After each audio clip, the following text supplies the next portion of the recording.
Igan, suspendido na ang driver's license ng SUV driver na nang araro sa mga tao sa NAIA Terminal 1 kahapon.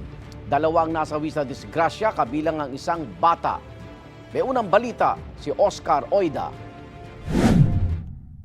Sa kuha mula sa CCTV ng NAIA Terminal 1 na kumakalat ngayon sa social media, ang isang itim na SUV biglang umabante patungo sa isang entrance ng terminal. Dalawa ang nasawi.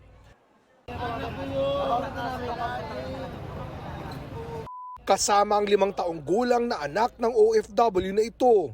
Pinakakalma ng mga otoridad ang naghihinagpis na ama. Nasawi rin ang isang nabanggang lalaki na 28 taong gulang. Nakikiramay tayo dun sa gagong-gago na dun sa OFW na namatayan ng anak niya ngayon.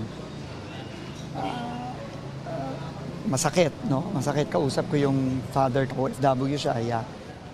Hinatid lang siya ng pamilya niya kasama yung anak niya. Tapos ito yung nangyari. 3 ang sugatan at dinala sa ospital. Kasama sa kanila ang nanay ng nasawing bata.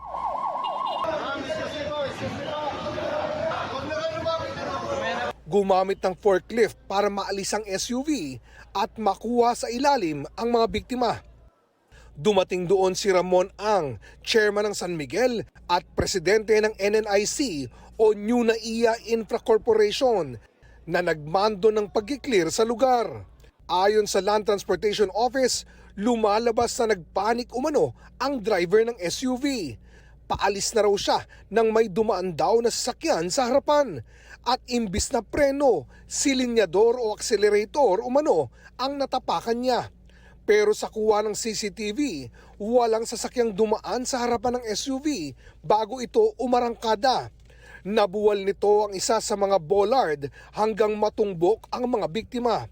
Review namin ang lahat ng CCTV tapes. Yung driver ay may hinatid na pasahero. May isa siyang pasaherong hinatid at pagkababa ng pasahero, tinulungan niyang ibaba yung bag ng pasahero. Pumunta na yung pasahero sa papasok ng NAIA at doon na, no? Biglang nakita namin yung sasakyan na rumagasa. No? So right now, initially, mukha namang hindi pumunta dito yung driver para managasa.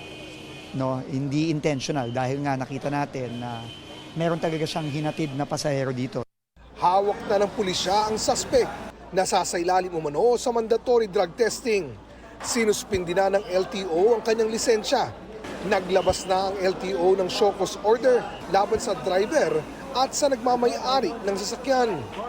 Nangako ang NNIC na sasagutin ang medical expenses ng mga sugatan at magbibigay ng financial assistance sa mga kaanak ng mga nasawi. Nakikipagtulungan din daw sila sa investigasyon.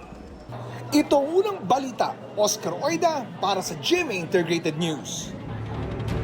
Igan, mauna ka sa mga balita, mag-subscribe na sa GMA Integrated News sa YouTube para sa iba't ibang ulat sa ating bansa.